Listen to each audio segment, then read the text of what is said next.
Welcome to the channel. This is the basics of photography made simple.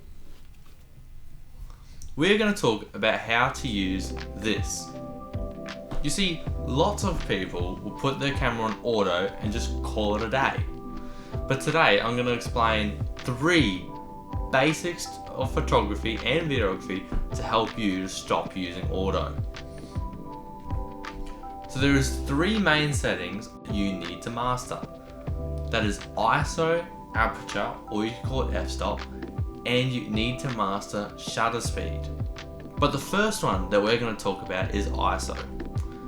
Basically, ISO is the value of the sensitivity to light that your camera sensor is, and the higher that you set the value, the brighter your image is.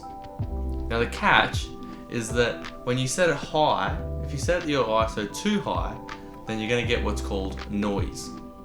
Now it's a weird grainy look that we just want to avoid as much as possible. This is how you change the ISO on A6000. So we have this button here, and you scroll through, and then you can see when it gets really high, it gets very bright, but it gets very, very grainy and looks gross. It looks gross.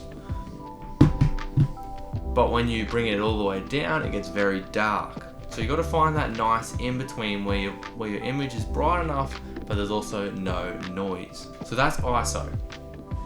The second setting that you need to master is aperture, or f-stop.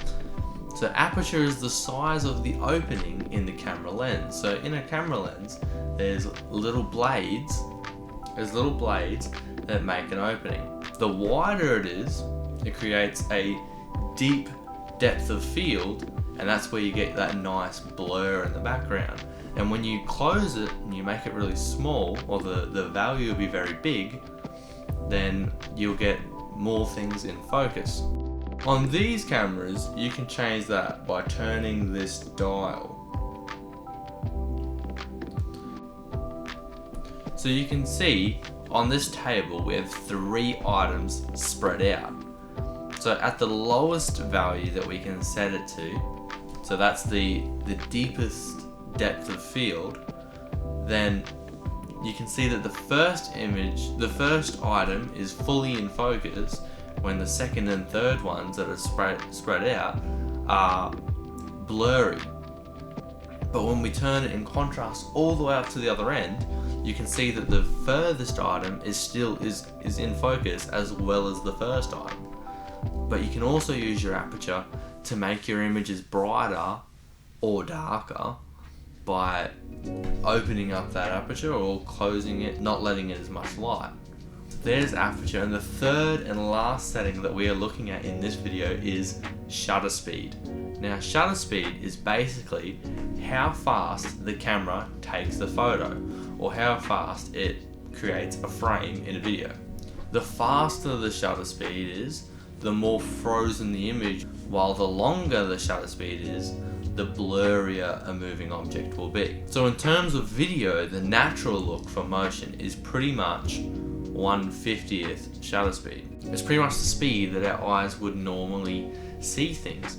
And as you can see in the video, that when I make the shutter speed really slow, the image is dragging and my hand is lagging behind.